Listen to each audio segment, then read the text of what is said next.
Everyone, my name is Alisha Parveen. आज हम देखेंगे ख्याति गुडविल, जिसके हमने पहले थ्योरी और उसके प्रकार देखे थे। अब हम उन प्रकारों से क्वेश्चन का सॉल्यूशन कैसे बनाते हैं वो देखेंगे। सबसे पहला हमारा है औसत लाभ, सिंपल एवरेज प्रॉफिट मेथड। तो चलिए उसके बारे में हमने पहले तो बताया था, उसका कुछ हम थ्योरी देख लेते हैं। इसमें हमारा बोल रहा है इस विधि में हम क्या आपको 5 साल का लाभ लेते हुए दिखेंगे, तो आपको वो 5 साल का लाभ से औसत लाभ निकालना है और आपका वो 3 या 4 ख्याति के वर्ष दिया होगा, उससे आपको उससे गुणा करके गुडविल।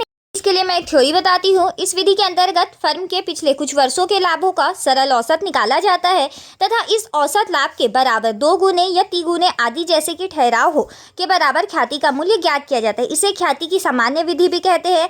यदि लाभ में कोई समायोजन करना हो तो समायोजित लाभ एडजस्टेड प्रॉफिट भी ख्याति की गणना के लिए आधार होगा। एग्जाम्पल है, एक फर्म में पिछले 3 वर्षों का लाभ निम्न प्रकार दिया हुआ है। प्रथम वर्ष का लाभ 10 लाख है, जिसमें असामान्य लाभ 3 लाख का शामिल है। तो असामान्य लाभ जैसे कि हमें सट्टे से लाभ हो गया या हमारा जो मेन काम से संबंधित नहीं है उससे हमें इनकम हो, तो उस कारण से इस साल का आपका इनकम बढ़ा हुआ दिख रहा होगा। तो आपको करंट ईयर का इनकम कितना आया है, आपका उस साल का लाभ कितना आया है, शुद्ध लाभ, वो निकालने के लिए वो जो असामान्य लाभ है उसे आपको कुल लाभ से घटाना होगा, तो आपका आ जाएगा नेट प्रॉफिट। नेट अब आपका देखिए आगे बोल रहा है द्वितीय वर्ष के लाभ 8 लाख है, जिसमें असामान्य हानि 4 लाख चार्ज कर ली गई है। तो 4 लाख रुपए चार्ज कर ली गई है, इसका मतलब है क्या पता वो आपका ऐसे काम से हानि हुआ है जो आपके मेन काम से संबंधित नहीं है, तो उसकी वजह से आपका हानि की वजह से आपका लाभ घटा हुआ दिख रहा होगा। तो आपका जो 8 लाख रुपए है उसमें आप 4 लाख रुपए ऐड कर देंगे और आपका टोटल बन गया है 12 लाख रुपए।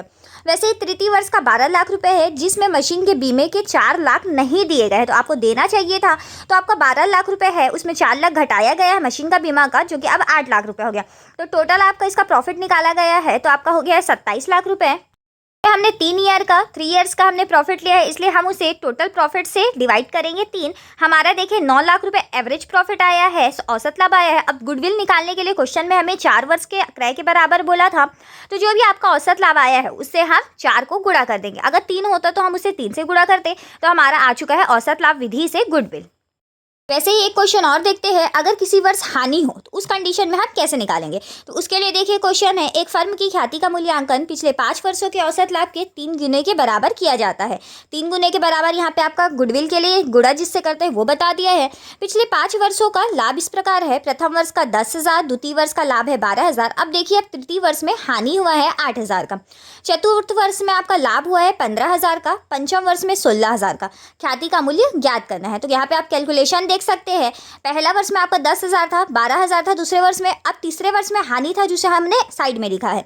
चौथे वर्ष में 15 और 16,000 का पांचवें वर्ष में लाभ था, तो सबको हमने प्लस किया और जो हानि था उसमें से हमने उसे माइनस कर दिया। 8,000 रुपये हानि था। अब हमारा कितना आया है प्रॉफिट, हमारा है 45,000। और टोटल हमने कितने ईयर का लिया था प्रॉफिट, 5 ईयर्स का। तो यहाँ पे हमने 5 से डिवाइड किया और यहाँ पे आपका देख सकते हैं 3 गुने के बराबर इसमें ख्याति का बोला था, इसलिए हमने गुडविल निकालने के लिए जो हमारा एवरेज प्रॉफिट आया है, औसत लाभ आया है, उसे हमने क्रय के वर्ष से गुणा कर दिया, तो हमारा आ चुका है गुडविल।